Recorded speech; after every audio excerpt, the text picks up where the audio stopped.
जिस व्यक्ति को बनना है सिविल सेवक, उसके एप्टीट्यूड में क्या क्या होना चाहिए लेते हैं। एक सिविल सेवक में क्या क्या होना चाहिए।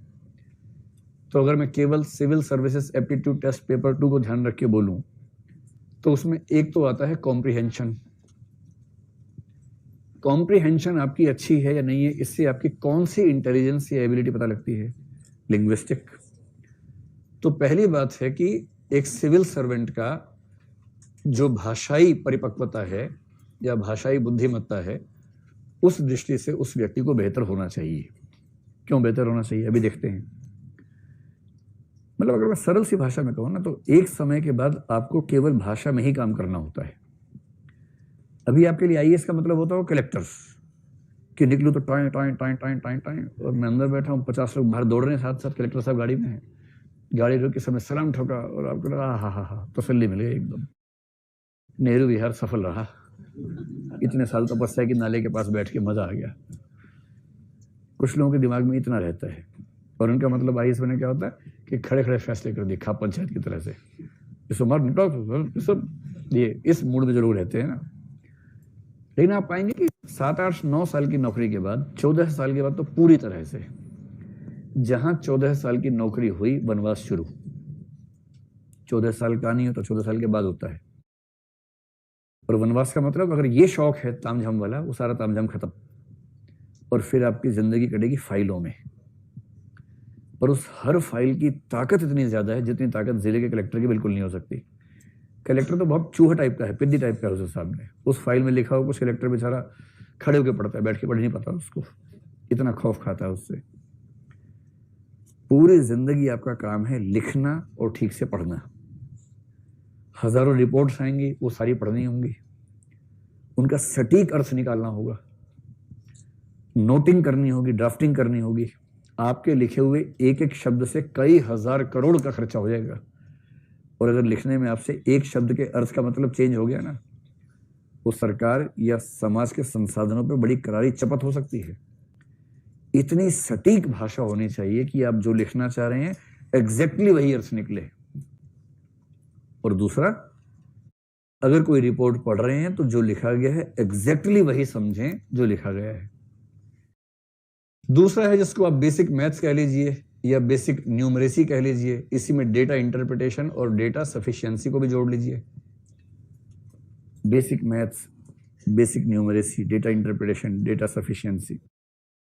मैं जानता हूं कि आप में से कुछ बच्चों को इसका नाम सुनते बुखार होने लगता है कि ये क्या बात हुई, ये क्यों पढ़वा रहे हैं, हम तो आईएएस बनने आए थे, गणितज्ञ थोड़ा ना बनना है हमें। सबसे अच्छा मुहावरा है हमें ज्ञानी नहीं बनना है, आईएएस बनना है। जैसे ज्ञानी बनना आईएएस बनने के खिलाफ हो कि अरे आईएएस बनने से ज्ञानी बन गया, अब तो ये अभी आईएएस नहीं बन पाएगा, ऐसा थोड़ा ना होता है। और कई लोग मानते हैं कि ये सब बेकार की बात है, लेकिन आप आईएएस बन के क्या करेंगे इसके बिना। परसेंटेज निकालनी पड़े तो उसके बाद आप कहते हैं, किसी को बुलाते हैं, भाई परसेंटेज निकाल दो जरा, भाई साहब परसेंटेज निकालनी आ जाओ जरा। कैसे काम चलेगा। आपको जिला संभालना है, जिले का पूरा बजट आपके पास है, 1000 तरह के खर्चे हैं, कौन सा खर्चा किस मद में किस तरह से हो, जब तक आपको डेटा समझ में ना आता हो। पिछले 10 सालों की रिपोर्ट्स आप तुलनात्मक रूप से किसी पाई चार्ट से या किसी टेबल से ना समझ पाते हो। जिस टेबल में 3 या 4 तरह के फैक्टर शामिल हुए, टेबल पढ़ने में माथा खराब हो जाता हो, समझ नहीं आ रहा हो कि कैसे पढ़ें इसको। एक टेबल बनानी पड़ जाए, टेबल बन ही नहीं रही आपसे, मल्टीपल फैक्टर वाली टेबल। आप बिना डेटा को समझे, बिना डेटा को रिप्रेजेंट करना सीखे, कैसे उस सारे फंड्स के एलोकेशन को समझ पाएंगे और मैनेज कर पाएंगे जो करना है। आईएएस या आईपीएस बनने डंडा नहीं लाना होता, डंडा घुमाना बहुत छोटी बात है। आईएएस आईपीएस बनने के बाद, स्पेशली आईएएस बनने के बाद, आपको देश के सारे रिसोर्सेज को मैनेज करना होता है। और जो व्यक्ति, भाई आप आईपीएस ही बन गए, सभी राज्यों के तुलनात्मक आंकड़े अपराध के आपके सामने रखे हुए हैं। आपके जिले में पिछले 5 साल के अपराध के आंकड़े तुलनात्मक रूप से कोई वेन डायग्राम चार्ट में है, कोई टेबल में है, कोई ग्राफ में है, और आप कह रहे हैं किसी को बुलाओ, समझा के बताओ क्या लिखा है इसके अंदर। ईमानदारी की बात बता रहा हूं आपको मैं। जो लोग आईआरएस बन के जाते हैं ना इंडियन रेवेन्यू सर्विस में, उनके जो जूनियर्स होते हैं असिस्टेंट, वो आते हैं एसएससी से, ठीक है, एसएससी जानते हैं ना। और एसएससी में क्या पूछते हैं, गणित आनी चाहिए, रीजनिंग आनी चाहिए, इंग्लिश आनी चाहिए। और वो गणित, रीजनिंग, इंग्लिश में इतने हाई लेवल के लोग होते हैं, जबरदस्त उनकी पकड़ होती है इन चीजों में। रीजनिंग, उनसे आप रीजनिंग चलते पूछिए, सभी जैसे कुत्ते बोलेंगे हाँ हाँ चलो आगे बताओ, सारे कुत्ते गिलास हैं, ऐसे जवाब देंगे तो बढ़िया। और वो बनते हैं रेवेन्यू में असिस्टेंट। तो असिस्टेंट है यानी प्रमोशन के बाद बनेगा ITO, इनकम टैक्स ऑफिसर, और ITO लंबी प्रमोशन के बाद बनेगा assistant commissioner of income tax, जो कि आप बनेंगे ज्वाइनिंग के दिन, ACIT। और ये SSC वाला व्यक्ति 11 साल की सर्विस के बाद ACIT बनेगा, जो आप Day 1 पे बनेंगे।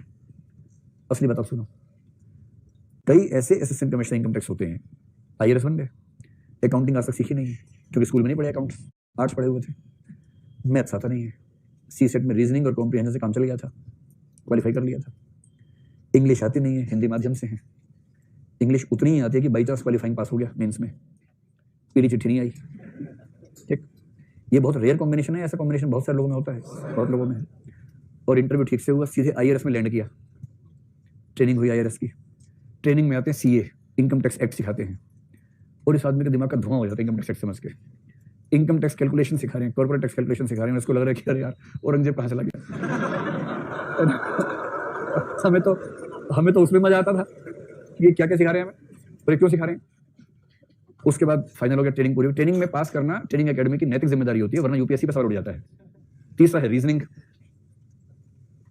रीजनिंग और एनालिटिकल स्किल्स, क्योंकि आपको बेसिकली हर चीज का रीजन समझने की क्षमता हो और आप रीजनिंग से सही फैसले निकाल सके।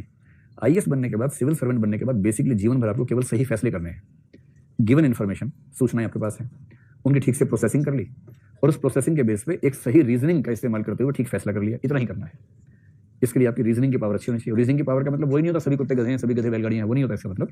इसका मतलब दिमाग विश्लेषणात्मक तरीके से चलना चाहिए, तार्किक रूप से चलना चाहिए, और ये CSET में भी आता है। और अगर मैं कहूं कि एनालिटिकल स्किल्स की परीक्षा करने के लिए GS मेंस तो है ही, विशेष रूप से ऐसे भी है, ऐसे के पेपर में लिखा ही होता है कि ये पेपर एनालिटिकल स्किल्स की परीक्षा करने के लिए। कितना अच्छा है, जिस व्यक्ति की भाषाई क्षमताएं ठीक हैं, जिसको बेसिक मैथ्स डेटा वेटा समझ में आता है। अगर आपको पहलवान बनना हो तो इसकी जरूरत नहीं बीच वाले की, है ना, पहलवान के लिए जो चाहिए वो अलग चीज है, लेकिन आपको सिविल सर्वेंट बनना है भाई, सीधी सी बात है ना। ऐसे ही रीजनिंग बेसिक लेवल पे आती हो। चौथी बात है डिसीजन मेकिंग और प्रॉब्लम सॉल्विंग आपकी ठीक हो, और CSET में ये भी आता है, क्योंकि अंततः जीवन भर क्या करेंगे, डिसीजन मेकिंग करेंगे, प्रॉब्लम सॉल्विंग करेंगे। आप कलेक्टर कुर्सी बैठे हैं, गद्देदार कुर्सी, आप बहुत खुश है, बहुत मजा आता है। फोन आया कि दंगा हो गया सर, आपने कहा तो चलना होगा फिर तो, तब तक दूसरा फोन आया, शहर के दूसरी तरफ एक और दंगा हो गया है, इधर सांप्रदायिक दंगा हो गया है, उधर जाति दंगा हो गया है, एक ही जगह जा सकते हैं, फैसला करो सर कहाँ जाएंगे। आपके रुको नोट्स निकालता हूँ, पहले बार नोट्स में मिल नहीं रहा कहाँ जाना चाहिए, ऐसे में क्या होगा। प्रॉब्लम सॉल्विंग स्किल्स चाहिए, और साथ में कौन सी स्किल चाहिए, लीडरशिप स्किल चाहिए। और लीडरशिप का एक खास मतलब होता है इंटरपर्सनल स्किल्स या कम्युनिकेशन स्किल्स, जो CSET का पाठ्यक्रम पूरा का पूरा। कितना अच्छा सिलेबस है, इंटरपर्सनल स्किल्स और कम्युनिकेशन स्किल्स, इन्हीं को मिला के मोटा मोटा बोल दीजिए लीडरशिप स्किल्स। लीडरशिप स्किल्स, आप कलेक्टर हैं, मजाक थोड़ा है, लोग दंगा करने पे उतारू हैं, आप वहां पहुंचे हैं, आपकी कार देख के, टाइम देख के ऊपर लोग 5 मिनट में रुक जाते, दंगा रोक देते हैं, रुको कलेक्टर साहब आए। इतना वजन तो है आपकी गाड़ी में, आपकी सत्ता में, आपके साथ जितने स्टाफ के लोग जाएंगे, उसको देखते ही 5 मिनट का विराम तो हो जाएगा। अब 5 मिनट का विराम आप स्थायी विराम बना पाते हैं या 5 मिनट के बाद आप भी उनके अंदर लिपट गए हैं, इतना ही अंतर है। और जिसने वहां जाके आंख से आंख मिला के बात ठीक से की और कन्विंस करके समझा दिया सबको, और हजारों की भीड़ के बीच में बिना डरे अपनी बात कही और धमका भी ठीक से दिया, इतना प्यार मोहब्बत से, और ऐसा धमकाया कि धमकी लगी भी नहीं और धमकी लग भी गई एकदम। फिर किसी में इतनी हिम्मत नहीं कलेक्टर से पंगा मोल ले सके, कलेक्टर की ताकत बहुत ज्यादा होती है, पर इसके लिए चाहिए कम्युनिकेशन स्किल्स। वहां आप ये नहीं कह सकते कि मैं तो बहुत अंतर्मुखी हूं, मैं कहाँ ले आया मुझे, ये दंगा करने वाले सारे मेरे ऑफिस नहीं आ सकते क्या, पहले मेरे ऑफिस आके बात करें फिर दंगा खेलें उसके बाद, ऐसा थोड़ा होगा। सड़क पे उतरना होगा हजारों लोगों के बीच में, तब उनसे बात करनी होगी और आंख से आंख मिला के, ऐसा ठीक नहीं है। कह रहे कलेक्टर साहब हम तो ऐसा करेंगे, आप कह रहे नहीं आप ऐसा नहीं करेंगे। सर हम तो करेंगे, नहीं आप नहीं करेंगे, मैं कह रहा हूँ आप नहीं करेंगे, करोगे तो आखिरी बार करोगे। ये कान में बोलना है, तुम्हारे घर में 4 मेंबर्स हैं ना, 4 उठवा लिए मैंने, ये कान में बोलना है। अब चेहरे पर मुस्कुराहट रखते हुए मेरे साथ चलो और अपने सारे साथियों को बोलो हथियार डाल दो, वरना मैं फोन घुमा रहा हूँ, और आज दंगे में कई लोग मरेंगे ही तो 4 और मर जाएंगे, पता भी नहीं चलेगा कैसे मरे। करूँ फोन, तो ये क्या बात हुई, बस बात यही हुई है, यही बात है। ये तो राज्य ऐसा नहीं होता, संविधान में आर्टिकल सारे मत पढ़ा, वही पढ़ के पास हुआ मैं IAS में, इतने पढ़ा दूंगा आर्टिकल, भूल जाएगा सारे आर्टिकल, चुपचाप सबको घर भेज दे, समझ गया। दूसरे धर्म वाला खुश हो गया, इधर तेरे घर के भी है मेरे पास, तो हीरो मत बन, इतना तोड़ूंगा, अकेले में बोला के इतना तोड़ूंगा हड्डियां गिन नहीं पाओगे कि हड्डियां की पसली है, पता नहीं चलेगा। अब बाहर चलो मेरे से मुस्कुराते हुए, गले मिलते हुए एकदम, और पूरे समाज को बोलो कि मामला सुलझ गया है, वरना कभी सुलझेगा नहीं, ध्यान रखना। चल, इसके बाद किसी की हिम्मत नहीं बचती, फिर लोग बाहर जाएंगे मामला सुलझ गया भाइयों बहनों, अब अपने घर जाओ और मैं अपने घर वालों को ढूंढता हूँ, ये होता है। कलेक्टर बनना, एसपी बनना मजाक छोड़ना है भाई, सफल एसपी बनना है, एसपी तो बन ही जाओगे। सफल एसपी होना, सफल कलेक्टर होना, उसमें ऐसी ऐसी मुश्किल सिचुएशंस आपके सामने आएंगी, और जिसने झेल लिया, मतलब ऐसे मैं कुछ लोगों को जानता हूँ IAS में, वो इतने प्रिय हैं सरकारों के, मतलब हमारे विद्यार्थियों की बात कर रहा हूँ, सीएम के दिमाग में एकदम स्पष्ट रहता है कि जो जिला किसी से संभलेगा ही नहीं, पुलिस की बात कर रहा हूँ, तो दंगा फसाद कुछ भी हो सकता है, इतना सेंसिटिव जिला है। सीएम अपनी मीटिंग में एक ही बात कहता है, एक्स को भेज दो, खत्म बात। और क्योंकि सीएम होम मिनिस्टर भी खुद ही होता है आमतौर पर राज्य में, तो सीएम के पास ही पुलिस डिपार्टमेंट होता है, तो सीएम सीधे उसको बुला के बोलता है, यार वो जिला संभाल लो 6 महीने, उसको ठीक करो, फिर अगला जिला देंगे, 5 साल में 12 जिले ठीक करने हैं तुम्हें। ऐसी छवि, और ऐसी छवि वाले लोग वो नहीं है जो IIT से पढ़े हुए हैं, उनको बस ये पता है कि डिसीजन कैसे लेना है, प्रॉब्लम कैसे सॉल्व करनी है, सिचुएशन कैसे हैंडल करनी है, लोगों से कैसे डील करना है, दंगाइयों को कैसे मैनेज करना है, कैसे डराना है, कैसे पुचकारना है, ये सब पता है। ऐसा IPS जो टॉपर नहीं था पढ़ाई लिखाई में, लेकिन जिसने हैंडलिंग बहुत शानदार की, वही तो अच्छा है। IIT का टॉपर था, यहाँ के IIT खेल रहा है, तो फिर क्या फायदा होगा उसका, उससे क्या होगा उससे। तो ये सब क्षमताएं अगर किसी व्यक्ति में हैं, तो हम कहेंगे उसके पास सही एप्टीट्यूड है सिविल सेवक बनने का।